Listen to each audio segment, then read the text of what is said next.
बिहार में चुनाव आयोग की वोटर लिस्ट रिवीजन की रिपोर्ट के बाद सियासत में नया हंगामा मचा हुआ है। तेजस्वी यादव के 2 वोटर आईडी कार्ड के आरोप ने बिहार की राजनीति में हलचल मचा दी है। तेजस्वी यादव पर एक साथ 2 वोटर आईडी कार्ड बनवाने का आरोप लग रहा है। बीजेपी ने तेजस्वी यादव पर एफआईआर दर्ज करने की मांग की है। आरजेडी नेता तेजस्वी यादव के 2 एपिक नंबर सामने आने के बाद चुनाव आयोग ने तेजस्वी को नोटिस जारी किया है। चुनाव आयोग ने तेजस्वी से उनका वोटर कार्ड जमा कराने को कहा है। चुनाव आयोग ने अब इस बात की जांच करेगा कि तेजस्वी ने प्रेस कॉन्फ्रेंस के दौरान जो वोटर कार्ड दिखाया था वो असली है या नकली है। तो वोटर रिवीजन जब से हुआ है, जब से नई वोटर लिस्ट राजनीतिक दलों को सौंपी गई है, तभी से लगातार बिहार की सियासत में भूचाल देखने को मिल रहा है। बड़े बड़े दावे एक तरफ तेजस्वी यादव कर रहे हैं, फर्जी वोटर्स के होने का दावा एक तरफ तेजस्वी यादव कर रहे हैं, तो अब उनके पास 2-2 वोटर आईडी कार्ड होने का बड़ा दावा किया गया है। तेजस्वी के वोटर आईडी विवाद पर आरजेडी, सरकार और चुनाव आयोग दोनों को लेकर अटैकिंग मोड में है। आरजेडी सांसद मनोज झा ने कहा कि चुनाव आयोग ने जो डिलीट नामों की लिस्ट जारी की है उसमें एपिक नंबर है ही नहीं। मनोज झा ने कहा चुनाव आयोग हमें झांसे में ना रखे। बीजेपी ईसी के डिफेंड में आती है तो कुछ तो है भैया जिसकी पर्दादारी है, और वो चंडीगढ़ मेयर की आंखें देख करके आज भी याद आता है उसको शह कहां से थी।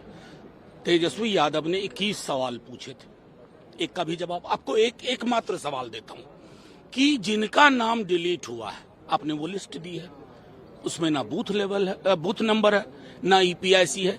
किसको झांसे में रख रहे हैं जनाब?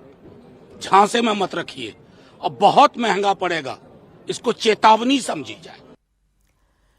अब तेजस्वी यादव के जिस ईपीआईसी नंबर को लेकर विवाद हो रहा है, बीजेपी क्यों तेजस्वी पर एफआईआर दर्ज करने की मांग कर रही है वो भी आपको समझाती हूं।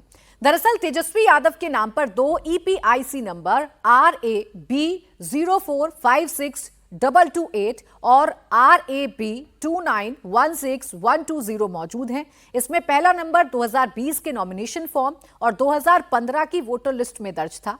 यही नंबर चुनाव आयोग ने रिवीजन के बाद वोटर लिस्ट में दर्ज किया, जबकि दूसरे ईपीआईसी नंबर RAB2916120 का कोई आधार नहीं है।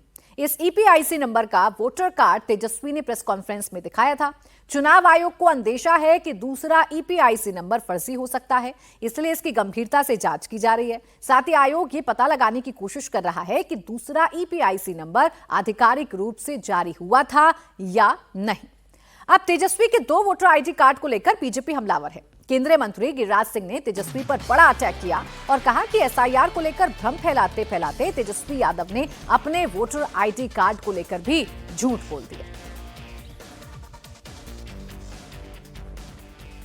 झूठा ये राहुल गांधी, तेजस्वी यादव ये केवल भ्रम फैलाते हैं झूठ बोल करके, और ये एसआईआर पर झूठ बोलते बोलते अपने वोटर पर भी झूठ बोलने का काम किया।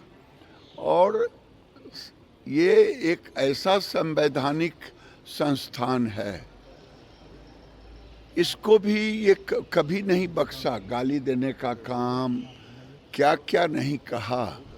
तो जो अपने को भावी चीफ मिनिस्टर मानते हैं, अगर तेजस्वी यादव इतने नीचे झूठ बोल करके भ्रम फैलाएंगे तो वो संस्थान तो आखिर अपना कानूनी कार्रवाई करे।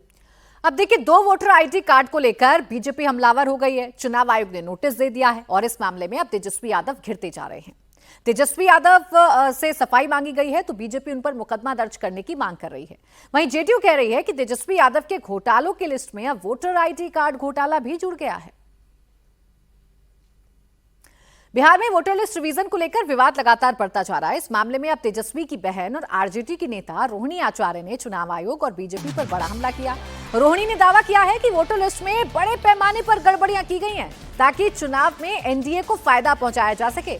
रोहिणी ने सोशल मीडिया पर दीघा विधानसभा के मकान नंबर 107 की वोटर लिस्ट शेयर की और लिखा है कि मकान नंबर 107 में तिवारी, सिन्हा, अंसारी, पासवान, मुस्तफा और यादव जैसे अलग अलग समुदाय के लोग एक साथ रह रहे हैं। साथ ही यह भी लिखा है कि चुनाव आयोग ने डॉग बाबू, सोनालिका ट्रैक्टर और देवी देवताओं के नामों पर भी वोटर आईडी कार्ड इशू कर दिए हैं। तो एक तरफ ये दावे तेजस्वी यादव और उनकी पार्टी की तरफ से किए जा रहे हैं, तो तेजस्वी यादव के दो आईडी कार्ड वाला मामला अब उनके लिए मुसीबत बनता जा रहा है।